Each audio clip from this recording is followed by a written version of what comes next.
Now, before you realize that you were in a highly dysfunctional, volatile relationship with a narcissistic person or people, many of you believed that you had found the relationship of your dreams.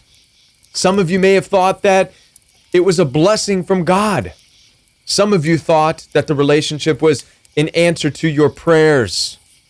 Now, there's some important things that we need to gather from this experience that you've had with a narcissistic person or people so that you never again fall into the trap of believing that somebody or people are the answer to your prayers when in fact they are dysfunctional, toxic, and highly narcissistic. My name is Kevin, and this is The Royal We.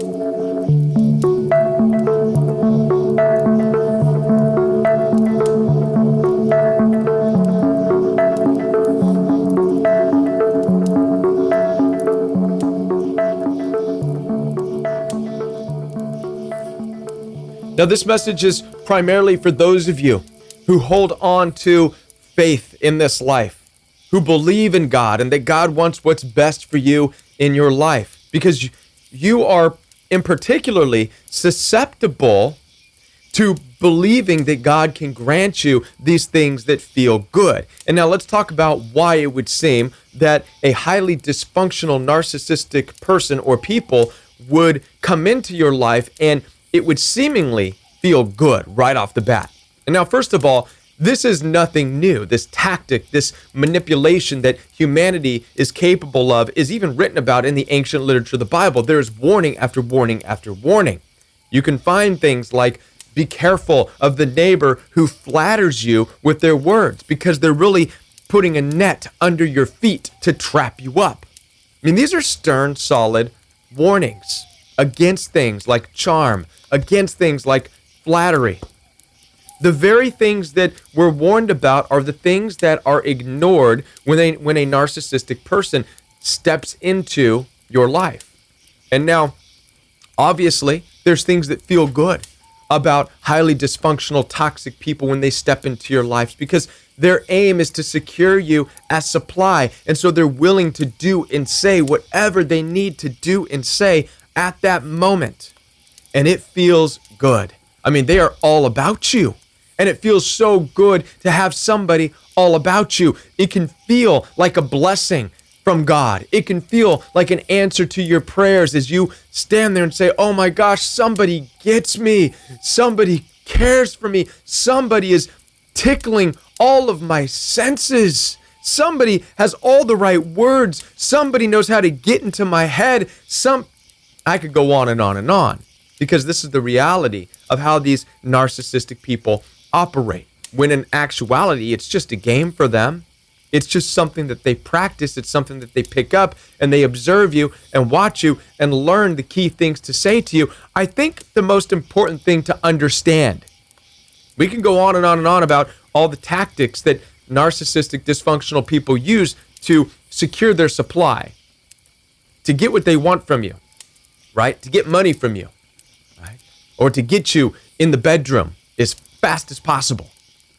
Secure that supply, that ownership of you. It's important to understand this. If you are a person of faith, if you believe in God, if you believe in something greater than yourself, if you believe in Jesus, then you're going to understand this important thing. God is not a sensationalist. God does not operate by tickling all of your senses. This is how you know it's not of God. God is not going to razzle-dazzle you into feeling good. God is not going to provide you with orgasmic feelings of, oh my gosh, this is so climatic and it feels so good. God never does that. God's never done that. Not in any ancient story throughout the ancient literature has God done that. God keeps people at a peaceful place on the brink of making it, but understanding and believing and having hope and being the best that they can be and providing peace and everlasting joy, but never a sensationalistic moment. Man, that's Hollywood. Oh, it feels so good. It's climatic. It's orgasmic. That's Hollywood, man. That's LA. That is the devil. You see, in reality, you weren't listening to God. It's not God that was blessing you with the relationship because it felt so good. It was so climatic. That's not God.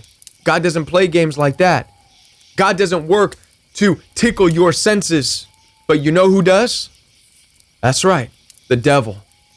The devil in the story, according to the ancient literature, wants to flash everything worldly in front of you. The devil even did this to Jesus.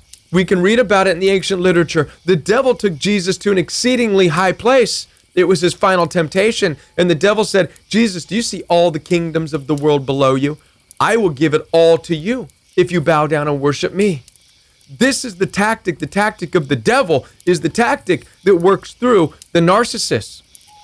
I will make you feel so good, says the narcissist. And that's the devil speaking through the narcissist. I will make you feel climatic. I will make you feel orgasmic. I will make you feel so good if you just give in to me, give into this relationship. Let me love you. Let me love you. We hear this in modern pop songs. Let me love you, and I will make you feel so good. We will go to ecstasy. That's not of God. That's not of God. God is not a sensationalist. God does not wish or desire to tickle your earthly sensations. Yes, God wants you to experience a joy-filled, peace-filled life, but that does not come through good sensations. And the main reason, and this is what you have to understand, is sensations are temporary. They come and go. Sure, you can have an orgasmic, climatic experience and it's done in 5 minutes. It's temporary. There's nothing long-lasting about that. And that's why it's of the devil, because the devil is temporary. Everything about the devil and what he gives and what he offers is temporary. Money is temporary. It's in, it's out. Things you can build in this world, temporary, in, out. So in a way, right, a lot of that stuff is just, it's temporary. It's not long lasting. Narcissists live in that area. And this is what you have to be cautious of. And you have to understand this. When you meet a dysfunctional narcissistic person, when you meet the devil, they're going to throw all kinds of great, sensational things your way. But you're going to have to look past that. You're going to have to understand, oh man, this feels good. Listen, it's giving me tingles.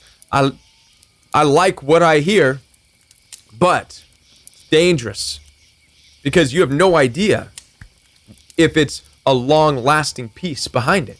And it is better to go for the long-lasting peace.